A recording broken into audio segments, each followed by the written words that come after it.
Imagine a land where the clash of ideologies turned tropical fields into battlegrounds, and the hopes of a nation were caught in a storm far greater than itself.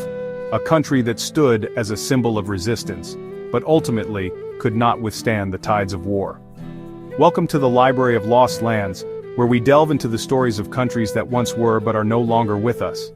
Today we journey to South Vietnam.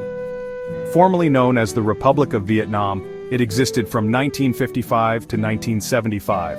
Its capital was the vibrant city of Saigon, today known as Ho Chi Minh City. The flag of South Vietnam was a striking yellow field with 3 horizontal red stripes representing the unity of the Vietnamese people across 3 regions. At its height, South Vietnam had a population of approximately 19 million people. South Vietnam emerged in the aftermath of the First Indochina War, when French colonial rule collapsed. Under the 1954 Geneva Accords, Vietnam was temporarily divided at the 17th parallel, the communist North Vietnam, led by Ho Chi Minh, and the anti-communist South Vietnam, led by Ngo Dinh Diem. The division was supposed to be temporary, pending national elections, but those elections never happened. Instead, the South proclaimed itself the Republic of Vietnam in 1955, aiming to build a non-communist, independent nation with strong support from the United States and other Western allies. At its birth, South Vietnam held real promise.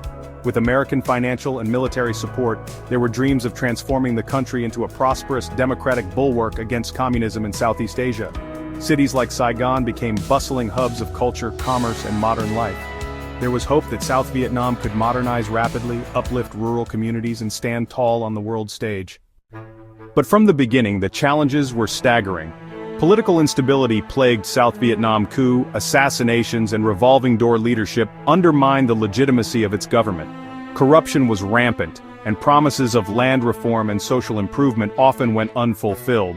Under President Ngo Dinh Diem, South Vietnam's Catholic-led government discriminated against the Buddhist majority, sparking protests in 1963. Tensions peaked when Buddhist monk Thich Quang Duc burned himself alive in Saigon, protesting religious oppression. The regime's brutality shocked the world, but First Lady Madame Nhu, Diem's sister-in-law, dismissed the act as a barbecue, saying she'd be happy to provide more fuel. Her callous remark deepened public outrage and further destabilized the regime.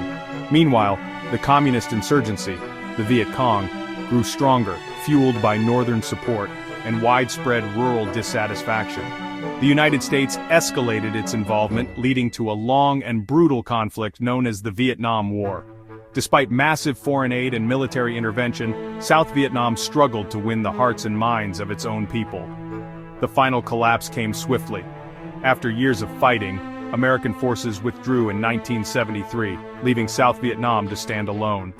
Without U.S. military support, the South's defenses crumbled against the advancing forces of North Vietnam. On April 30, 1975, North Vietnamese tanks rolled into Saigon. The South Vietnamese government surrendered unconditionally, and the Republic of Vietnam ceased to exist. The country was reunified under communist rule as the Socialist Republic of Vietnam. Though South Vietnam no longer exists, its memory lives on. The Vietnamese diaspora, particularly in countries like the United States, Australia, and France, still holds strong ties to the former republic. In cities like Little Saigon in California, the yellow flag with 3 red stripes still waves proudly. Some may have spotted it during January 6th within Vietnam. Remnants of the South's history remain visible in Saigon's architecture, old military bases, and even in the cultural memory of those who lived through the era. South Vietnam's story is one of hope, struggle, tragedy, then eventual collapse. It reminds us how even nations born with great ambitions can be overwhelmed by forces beyond their control, and also how their legacies endure in ways no conqueror can ever fully erase. Thanks for visiting the Library of Lost Lands. Join us next time as we uncover another vanished nation from the pages of history.